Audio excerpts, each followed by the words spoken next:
ఆంధ్రప్రదేశ్లో రాబోయే అసెంబ్లీ ఎన్నికల్లో తెలుగుదేశం, జనసేన, బీజేపీ కలిసి పోటీ చేస్తాయని టీడీపీ రాజ్యసభ ఎంపీ కనకమేడల రవీంద్ర కుమార్ తెలిపారు. 3 పార్టీల మధ్య పొత్తు కుదిరిందని, సీట్ల సంఖ్య ఎక్కడి నుంచి ఎవరు పోటీ చేస్తారనేది అధికారికంగా ప్రకటిస్తారని అన్నారు. 3 పార్టీల ఉమ్మడి అభ్యర్థుల గెలుపుతో ఏపీలో కూటమి ప్రభుత్వం అధికారంలోకి వస్తుందని కనకమేడల ఆశాభావం వ్యక్తం చేశారు. పొత్తులో ఎటువంటి రాజకీయ ప్రయోజనాలు లేవని, రాష్ట్ర ప్రయోజనాల కోసమే ఈ పొత్తు కొనసాగుతుందన్నారు.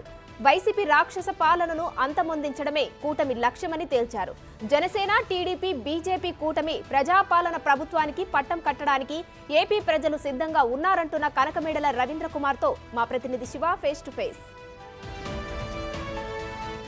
జనసేన, టీడీపీ, బీజేపీ పొత్తులకు సంబంధించి పొత్తులు, సీట్ల సర్దుబాటుపై చర్చలు కొలికి వచ్చాయి.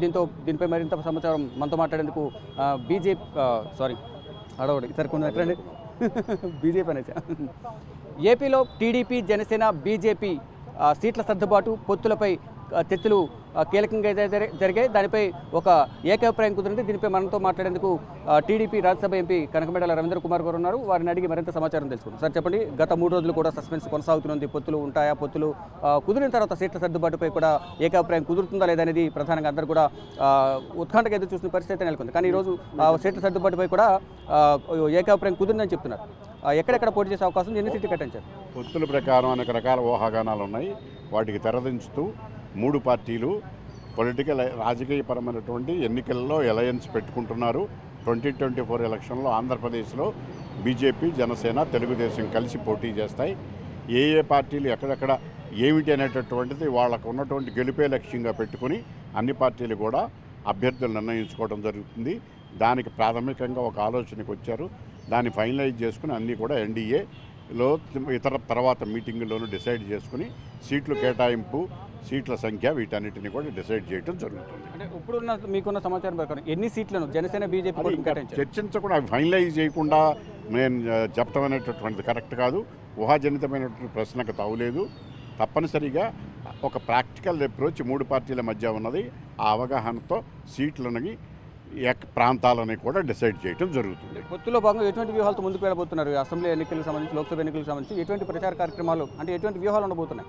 వ్యూహాలు, ఎత్తుగడలు వీటన్నిటినీ కూడా ప్రాథమికంగా ఆంధ్రప్రదేశ్ ప్రజలని ప్రస్తుతం ఉన్నటువంటి కష్టాల నుంచి, జగన్మోహన్ రెడ్డి గారి భయంకర రాక్షస పాలన నుంచి విముక్తి చేసి బయటపడేయటం లక్ష్యం.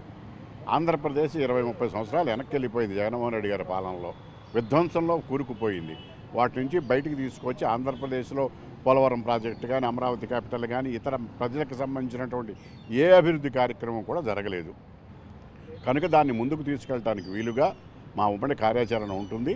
ఆ కార్యాచరణ రూపొందించుకుని అదిలికే ప్రజలకు వివరించి భవిష్యత్తులో మేము వెనక్కి. ఇప్పుడు టీడీపీలో ఎంతోమంది ఆశావాహులు ఉన్నారు. పొత్తులో భాగంగా సీట్లను త్యాగం చేయాల్సిన పరిస్థితి అయితే వస్తుంది. దానికి సంబంధించి ఎటువంటి బుజ్జగింపులు చేస్తున్నారు? అటువంటి తప్పనిసరిగా చంద్రబాబు నాయుడు గారు, మన పార్టీ అగ్ర నాయకత్వం అదే పనిలో ఉన్నారు. అలాంటి ప్రాబ్లమ్స్ ఏమీ లేవు.